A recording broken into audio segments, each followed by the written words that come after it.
खूप आठवड्यानंतर आम्ही व्हिडिओ हा अपलोड करतोय.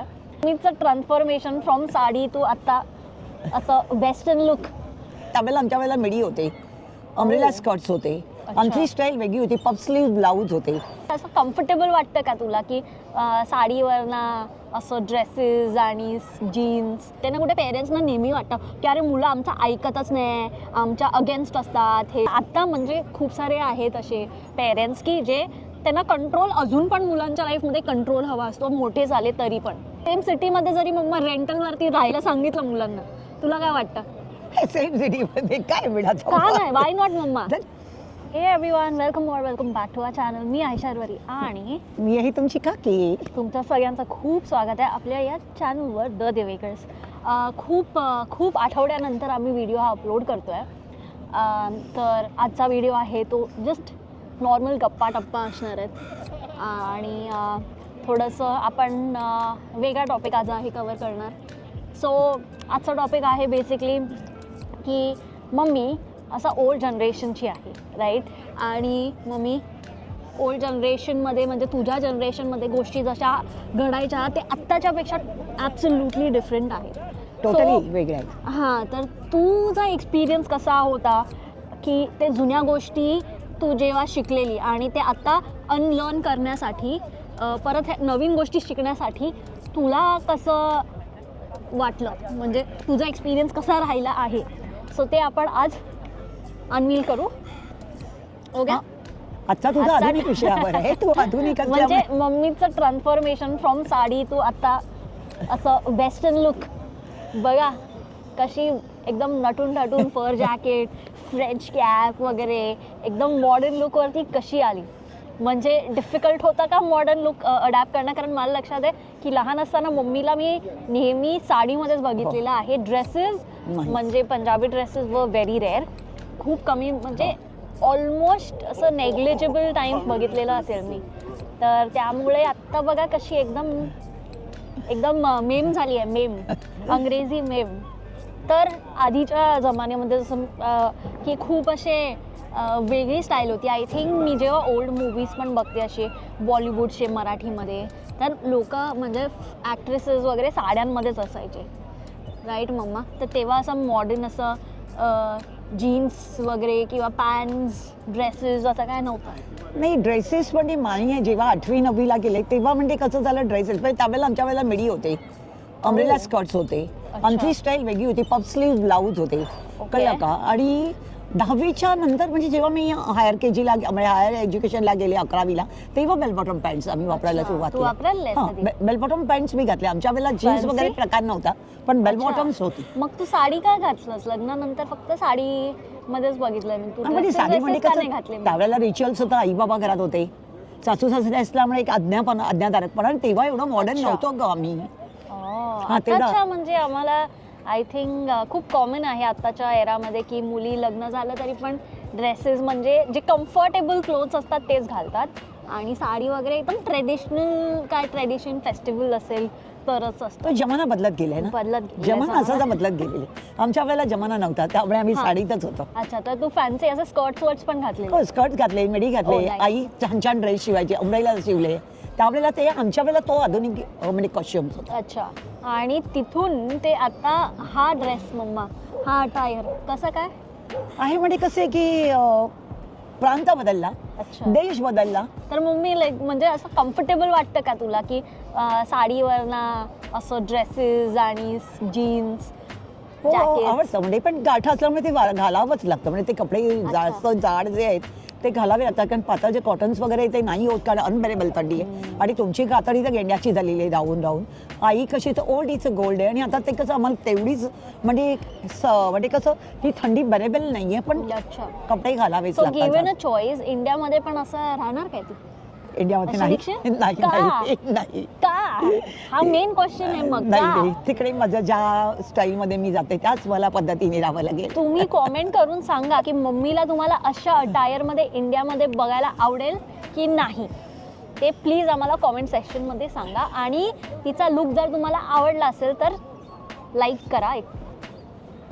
काय मम्मी का नाही पण म्हणजे नाही का, मला what's the हजारो लोक problem? ओळखणारी हा, आहेत. एक मग? माझं रेप्युटेशन आहे आणि मला बऱ्याच पण लोक असं ओळखतात. व्हिडिओ मध्ये तुला आता बघतायत एवढी लोक तर लोकं अशाच तर मला नेहमीच ड्रेस मध्ये बघतात, पण अटायर मध्ये बघतायत हा, जीन्स ते इकडे आले म्हणून मी घालते ना. घरी तिकडे मी तसा प्रकार नाही करू शकत. मी एक तर अच्छा. ड्रेस घालेन, पण पॅन्ट शर्ट्स वगैरे घालला तिथे ते Okay. बरं वाटणार नाही. मग गिवन म्हणजे असं कन्सिडरिंग की तुझ्या एज ग्रुप मधली लोक एकतर बाहेर येत ना. आपण ह्याच्यावरती प्रिव्हियस व्हिडिओमध्ये तर खूपच डिस्कशन केलेलं आहे की एक तर पेरेंट्सना बाहेर यायला त्यांना आवडत नाही इंडियाच्या, आणि आले तरी पण ते जास्त राहत नाही. त्यांना त्यांचा होम कंट्री असं ते वाटतं. आणि मम्मी म्हणजे it's been 2 years 2.5 already, more than. म्हणजे कन्झिक्युटिव्ह 2 years. त्याच्या आधी पण होती, म्हणजे इट्स बीन ओव्हर 3 years नाव की मम्मी इथे आहे. पण म्हणजे असं सिन्स असं 2 years तर कॉन्स्टंट राहिलेली आहे मम्मी, जे की कोणीच पेरेंट्स राहिलंच नाही. Like I have not seen anyone live for so long. तर मम्मा म्हणजे तुझ्या एज ग्रुपमधले जे आहेत ते लोक बघ असे एकदम सिम्पल आणि अजूनच ते ओल्ड स्टाईल असं राहतात. सो तुला काय वाटतं? नाही, माझं म्हणणं असं आहे की कालांतराने आपण पण बदलायचं. कारण मुलांच्या ज्या आहेत एम त्याप्रमाणे आपण चालणं पण गरजेचं आहे. आपण Okay. मुलांना प्रेशराईज नाही करू शकत की तुम्ही असंच वागा तसंच वागा. नाही, पण ते मुलांचं नाही ना. म्हणजे पण आम्ही पण ॲज अ मुलांप्रमाणे पेरेंट तू जसं अडॅप्ट केलं, जसं तू बघतेस की बाकीचे पेरेंट्स आहेत खूप सिम्पल राहतात. हो. तर तू म्हणजे तुला काय वाटतं की त्यांना बघून आणि तू आता असं एकदम अडॅप्ट झालेली आहे, सो तुझं काय डोक्यात येतं विचार? नाही, माझं की म्हणजे राहणीमान आपण बदलावं. कालांतराने आपण कालांतराने पुढे पुढे सरकत जावं. विचार पण बदलावे. कधी कधी आपण पुढे पुढे आणि आपले विचार पण मुलांचे पण विचार ऐकून घ्यावे. ओके. कधी कधी तुमचे विचार इतके सुंदर असतात, ॲडव्हान्स आहेत आणि ज्ञानाचे आहेत. त्याच्यामुळे ज्ञान का घेऊ नये. हो, आता मम्मी इथे आल्यानंतर आम्ही मम्मीला काय काय वेगवेगळं शिकवत राहतो.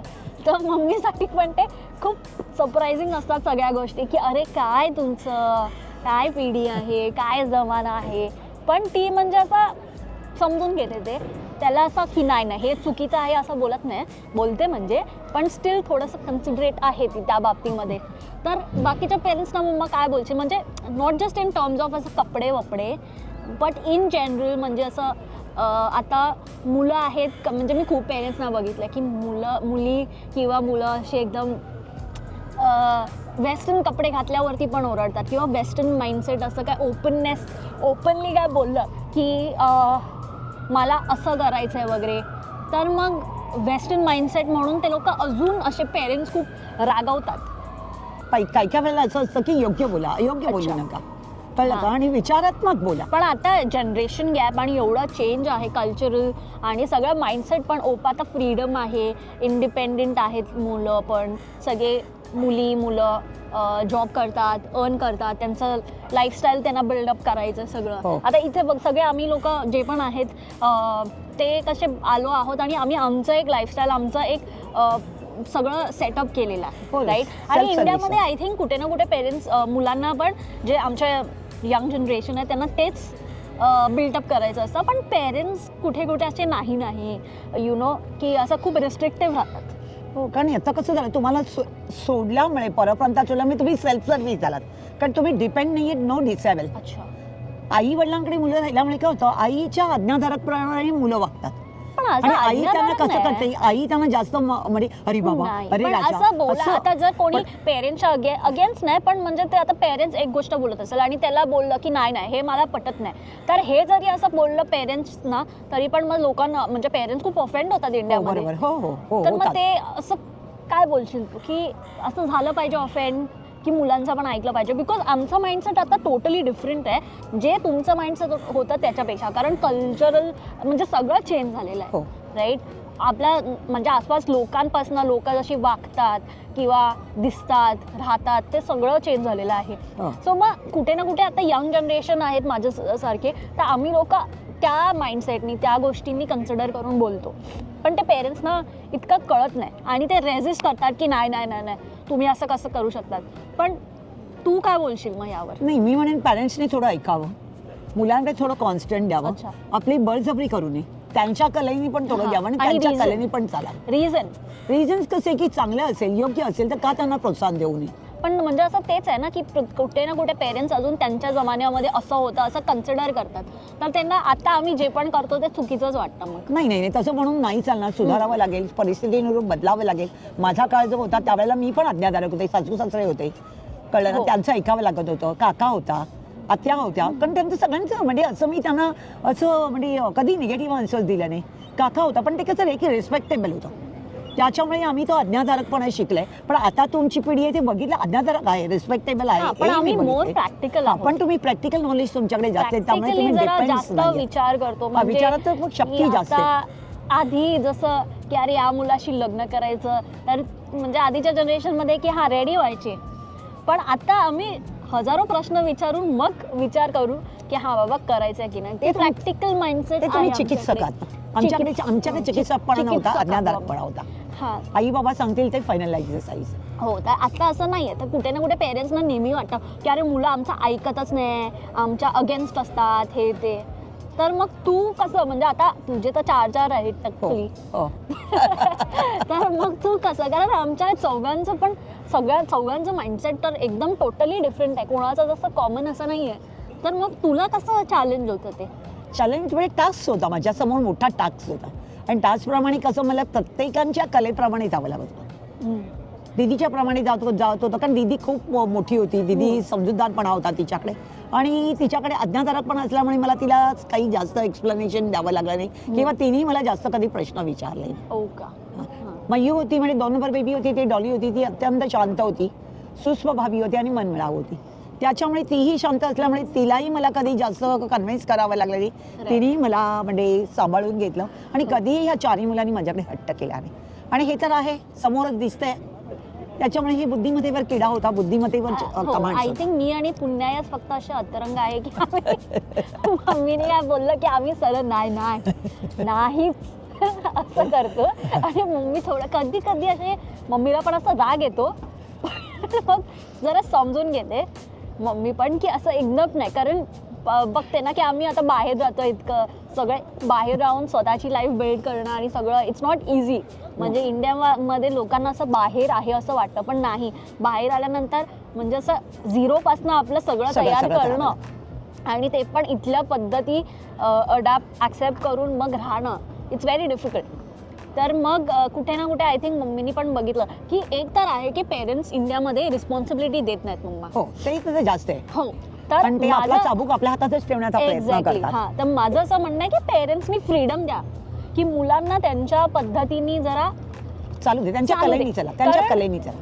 तुम्ही म्हणजे आता मम्मीनी जशी लाईफ बिल्डअप केली आहे, मला विचारलं की तसा लाईफ मी बिल्डअप करू शकते, नाही, मी माझ्या पद्धतीने काहीतरी करीन, नॉट सिमिलर पण काहीतरी करीन, राईट. तर ते सेम तर नसू शकतं. आता मम्मीनी जर मला सांगितलं हे असंच चाल, सरळच चाल, तर मला नाही, मी तर मुद्दामून तेढं मेढं चालीन, असं नाही जमणार.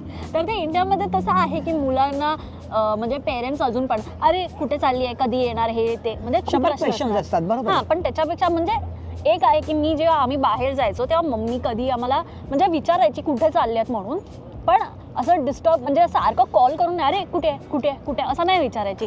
आम्हाला एक टायमिंग दिलेला असायचा, त्या टायमिंगच्या जर घरात नाही आलं तर मग कॉल यायचा, मग आम्ही जे पळायचो की आता पडणार आम्हाला म्हणून.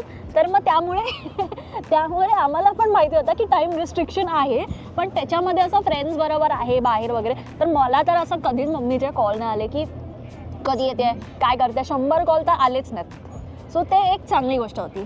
पण आत्ता म्हणजे खूप सारे आहेत असे पेरेंट्स की जे त्यांना कंट्रोल, अजून पण मुलांच्या लाईफमध्ये कंट्रोल हवा असतो, मोठे झाले तरी पण.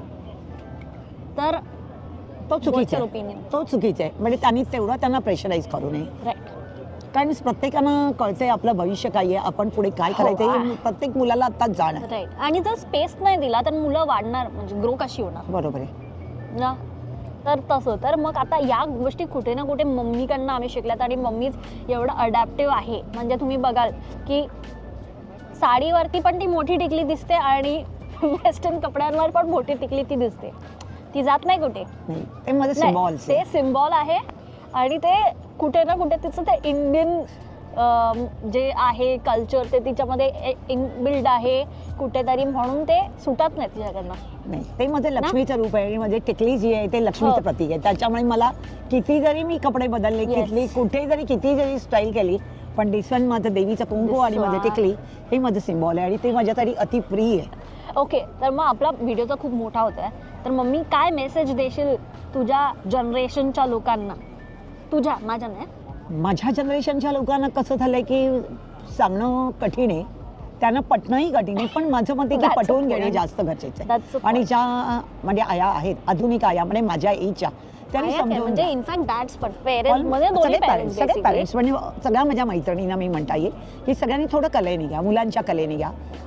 ठीक आहे, आपण आई आहोत, थोडा धाक असायलाच पाहिजे, पण इतका पण धाक देऊ नका की मुलं आपल्याला इरिटेट करेपर्यंत किंवा मुलं आपल्यापासून कंटाळून ते निगेटिव्ह आन्सर देण्यापर्यंत. पण त्यापेक्षा थोडंसं आपली कला पण वापरा, मुलांना थोडंसं बघा, आणि मुलं जर खरंच प्रामाणिक असतील तर त्यांच्याप्रमाणे का आपण पुढे जाऊ नये, राईट.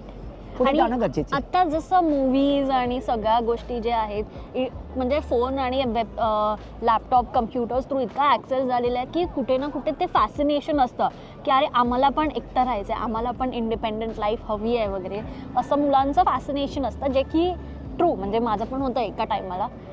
तर ते कसं आहे की बाहेर एकटं राहिल्यानंतर किंवा आपण एकटं इन जनरल इंडियामध्ये जरी असो, कुठे दुसऱ्या सिटीमध्ये मूव्ह झालं, एकटं राहिल्यावर कळतं सगळ्या गोष्टीची व्हॅल्यू, फॅमिली व्हॅल्यू, घराची व्हॅल्यू, सगळ्या गोष्टीची व्हॅल्यू कळते. सो कुठे ना कुठे ते रिअलायझेशन होतं. तर मी तरी इन्सिस्ट करीन की स्पेस द्या मुलांना, ग्रो होऊ द्या त्यांच्या पद्धतीने. काय नाही तर सेम सिटीमध्ये जरी मम्मा रेंटलवरती राहायला सांगितलं मुलांना, तुला काय वाटतं? सेम सिटीमध्ये काय मिळायचं? का नाही, वाय नॉट मम्मा? जर जॉबला वगैरे दुसऱ्या ह्याच्यात असेल, बँगलोर, गोवा वगैरे, पुणा वगैरे, तर पाठवायला पण पाहिजे. मग सेम सिटीमध्ये असला तरी पण कसं आहे की मुंबईमध्ये स्वतःहून लाईफ बिल्ड करतील ना, तरी पण त्यांना कळेल की अरे एकटाच घर सांभाळणं. मुंबई महागडी आहे का, तेवढं परवडणार नाही. इथे पण तर महाग आहे ना. इकडे महाग आहे, पण तुम्ही एकटे असल्यामुळे तुम्हाला ते घ्यावंच लागतंय. म्हणजे तुम्हाला काय वाटतं या थॉट वरती की सेम सिटीमध्ये जरी असेल तरी मुलांना वेगळं राहू द्या? याच्यावरती तुम्ही कॉमेंट करा आणि याच टॉपिकवरती आम्ही नेक्स्ट व्हिडिओ बनवतो. कारण खूप इंटरेस्टिंग टॉपिक आहे. मम्मीचे थॉट्स आणि इन जनरल आपण बघू, असे त्यावरती गप्पे मारू. सो आत्तासाठी तरी आपण आजचा व्हिडिओ इथेच थांबू. तुम्हाला कसा वाटला ते सांगा आम्हाला कॉमेंट करून. गप्पा आमच्या इन अ वे ते कशा वाटल्या कॉमेंटमध्ये सांगा. आणि if you haven't subscribe to our channel please do subscribe. आणि आम्ही भेटू तुम्हाला नेक्स्ट व्हिडिओमध्ये. Until then, ciao.